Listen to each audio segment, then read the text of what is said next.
earthquake. Earthquake. It is an intense shaking of Earth's surface. It is the weak to violent shaking of the ground that is produced by sudden movement of rock materials below the Earth's surface. Unlike any other type of natural disaster, earthquakes can happen anytime without any notice because earthquakes is unpredictable, catastrophic, and the worst. But being prepared for an earthquake will make a difference in being able to protect yourself, your family, or anyone in your home in the event of an earthquake. We could never prevent an earthquake from happening, but we could mitigate its resultant effects and save lives.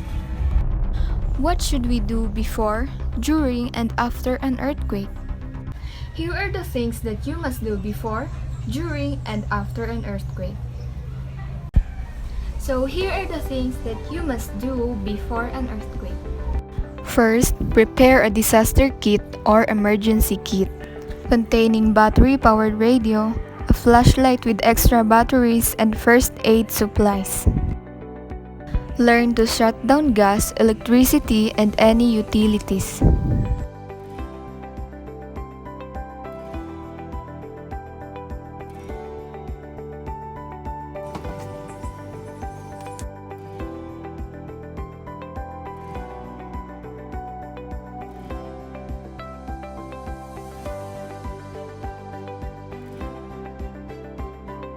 Do not put breakable things in an open area. Store and secure breakable things in a cabinet.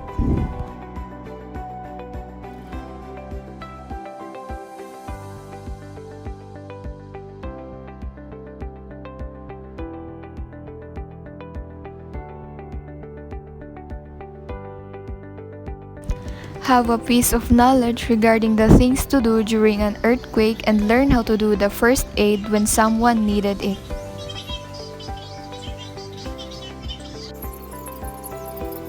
Still when the head tilt chin lift is applied, don't continue to keep putting those breaths in to make up for ones that miss because you could be there all day if there's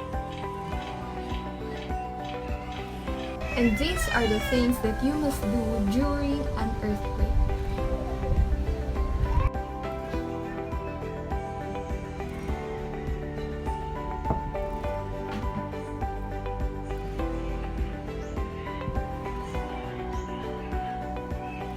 Do not panic and stay calm. Be careful and stay away from broken glass and windows. Hide under a stable table and cover your head using your hands. And now, after an earthquake, you must do the following. After an earthquake, leave the place if possible and stay in a safe place.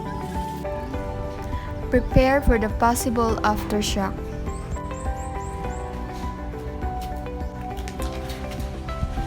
Go to the nearest evacuation areas if needed. Listen to the news for the update of the current happenings. That's all, guys, and I hope you have learned something from me, and thank you so much for watching. And always remember that prevention is better than cure. And stay safe. Have a nice day.